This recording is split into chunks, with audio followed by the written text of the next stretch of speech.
আজকে দেখুন খুবই সহজে একটি রেসিপি করে দেখাবো। আজকে পার্শে মাছ দিয়ে কচি সজনের ডাঁটার ঝোল খুবই সুন্দর লাগে খেতে। এই গরমে খুবই টেস্টি হবে, খুবই সুন্দর লাগবে। দেশি পার্শে মাছ আর ডাঁটার ঝোল, দেশি ডাঁটার ঝোল খুবই সুন্দর লাগবে খেতে। আপনারা অবশ্যই ভিডিওটি পুরোপুরি দেখবেন।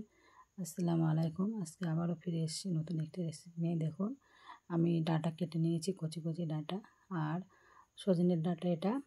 তারপরে কিছু আলু নিয়েছি, টমেটো, ধনেপাতা, কাঁচা ঝাল সব কিছু নিয়ে পেঁয়াজ কেটে নিয়ে দেখুন আমি পার্শে মাছ নিয়েছি।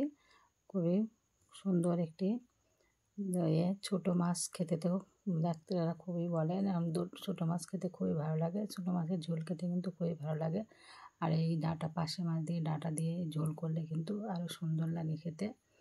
দেখুন আজকে আমি পার্শে মাছগুলো খুব সুন্দর করে বেছে নিয়ে তারপরে পরিষ্কার পানি দিয়ে ধুয়ে নিয়ে এসেছি। তারপরে নুন আর একটু হলুদ মাখিয়ে নিচ্ছি। একটু হলুদ মাখিয়ে আমি রেখে দিচ্ছি। রেখে তারপরে আমি চুলায় চলে আসবো। চুলায় চলে এসেছি, একটি চাটু বসিয়ে দিয়ে চুলার উপরে তারপরে আমি উপরে তেল দিয়েছি, দিয়ে আমি মাছগুলো ভেজে নেব ভালো করে। উল্টে পাল্টে মাছগুলো আমি খুবই ভালো করে ভেজে নেব। এই গরম আসছে, গরমে কিন্তু সজনে ডাঁটার ঝোল আর এখন ছোটো মাছ দিয়ে ঝোল করলে কিন্তু পাতলা ঝোল খেতে কিন্তু খুবই সুন্দর লাগবে।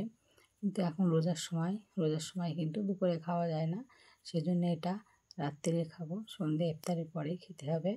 এটা কিন্তু খুবই একটি উপকারী। ওই জন্য ডাঁটার ঝোল কিন্তু ডাক্তারেরা সবসময় বলে খেতে, আর ছোটো মাছের ঝোল। ওই জন্যে এটা আজকে ছোটো মাছ দিয়ে একটা ঝোল করব। ঝোলটা খেতে কিন্তু খুবই সুন্দর লাগবে। সারাদিন রোজা থেকে অন্য কিছু না খেয়ে এরকম ঝোল খেলে, ডাঁটার ঝোল খেলে কিন্তু খুবই একটু উপকারী। ওই জন্য পেটটাও ঠান্ডা করে আর খুবই ভালো লাগবে খেতে, এবং খুবই সহজে এটা বানানো হয়ে যাবে। আমার উল্টে পাল্টে মাছগুলো ভাজা হয়ে গেছে, পুরোপুরি লাল লাল করে ভেজে নিয়েছি। তারপরে চুলোয় কড়াই বসিয়ে দিয়ে আমি অল্প করে তেল দিয়ে একটু ফোড়নে দিচ্ছি জিরেটা দিয়ে আমি এটা একটু লাল লাল করে একটু ভেজে নিচ্ছি, সেন্ট বার হওয়া পর্যন্ত ভেজে নিয়ে।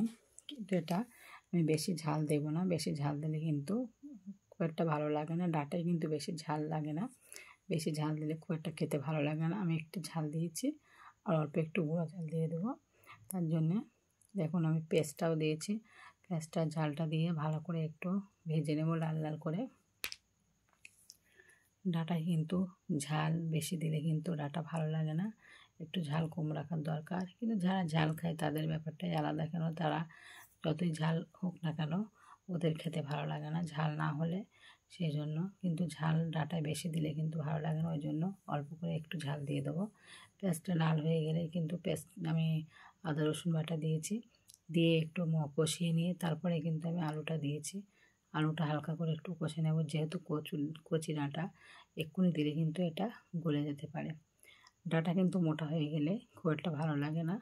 অনেক সবজি দিয়ে রান্না করা হয়, মানে যে কোনো সবজিতে দেওয়া হয়, অনেকে ডাল দিয়েও রান্না করে, কিন্তু এই কচি ডাঁটার ঝোল একবার খেয়ে দেখবেন খুবই সুন্দর খেতে আর উপকারী। ওর জন্য সেটা আলু একটু ভাজা হয়ে আলু একটু কষিয়ে নিয়েছি, নিয়ে তারপরে আমি সব কিছু একে একে মশলাগুলো দিয়ে দিয়েছি।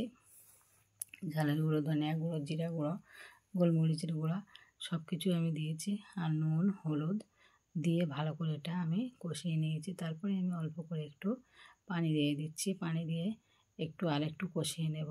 এই পানিটা একটু মরা পর্যন্ত, পানিটা যতক্ষণ পর্যন্ত কমে না আসে সেই পর্যন্ত আমি রেখে দেবো। 5 মিনিট রেখে তারপরে আমি ফিরে এসেছি। দেখুন পানিটা ভালোই কমে গিয়েছে। তার মধ্যে আমি ডাঁটাগুলো আমি ঢেলে দিচ্ছি। এর মধ্যে আমি ডাঁটাগুলো ঢেলে দিয়ে আমি আবারও একটু নাড়াচাড়া করে নিচ্ছি। নাড়াচাড়া করে নিয়ে ভালো করে এটা কষিয়ে নিচ্ছি। এইভাবে খুব সহজে এটা রান্না করা যায়। তারপর আমি দিয়ে দিচ্ছি টমেটো, 2-3টে টমেটো, 3টে টমেটো আমি কেটে রেখেছিলাম, সেই 3টে টমেটোই আমি দিয়ে দিয়েছি পুরোটাই। টমেটোও দিলে ভালো লাগে এটা, এই জন্য টমেটোটা দিয়ে আমি আবার একটু পানি দিয়ে আমি ঢাকা দিয়ে রেখে দেবো 10 মিনিটের জন্য। যেহেতু ডাঁটাটা আমি এখন দিয়েছি ওই জন্য আমি এটা আবার রেখে দেবো পানি দিয়ে 10 মিনিটের জন্য, ঢাকা দিয়ে রেখে দেবো। রেখে দিয়ে 10 মিনিট পরে আমি আবার ফিরে আসবো।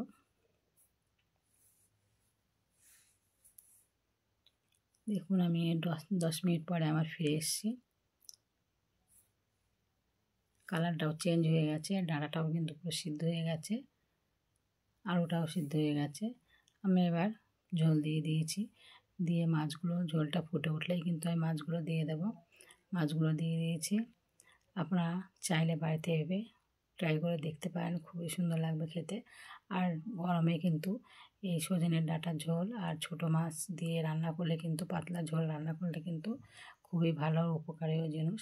আপনারা অবশ্যই এটা ট্রাই করে দেখবেন, বাড়িতে বানিয়ে খেয়ে দেখবেন, খুবই সুন্দর। আপনাদের আশা করছি ভিডিওটি ভালো লাগলো। ভালো লেগে থাকে যদি, আমার ভিডিওটি যদি ভালো লেগে থাকে, আপনারা অবশ্যই লাইক কমেন্ট শেয়ার করবেন আর সাবস্ক্রাইব করবেন, আর আমার পাশে থাকবেন। পাশে থাকলে লাইক করলে, কমেন্ট করে জানাবেন। কমেন্ট করলে কিন্তু ভিডিও করতে আগ্রহ বাড়ে, আর ভালো লাগে, দেখতেও ভালো লাগে, শুনতেও ভালো লাগে। আর লাইক করে তো আরও ভালো লাগে। আপনারা অবশ্যই দেখবেন। লাস্টে আমি খুব শেষ পর্যায়ে আমি ধনিয়া পাতা দিয়ে নামিয়ে নিয়েছি, আর একটু মিক্স মরিচ দিয়ে আমি নামিয়ে নিয়েছি। নিয়ে দেখুন আমি দুপুরে খাওয়ার জন্য আমি পরিবেশন করছিলাম। দেখুন এখন তো যেহেতু রোজা আছে, ওই জন্য আমি এটা সন্ধেবেলায় খেয়েছি, খুব সুন্দর লেগেছে খেতে। আপনারা অবশ্যই বাড়িতে বানিয়ে দেখবেন। পুরোপুরি রেডি হয়ে গেছে, দেখতে তো খুব সুন্দর লাগছে, মাশাআল্লাহ খেতেও কিন্তু দারুণ সুন্দর। আমার ভিডিওটা এই পর্যন্ত ছিল। আল্লাহ হাফেজ।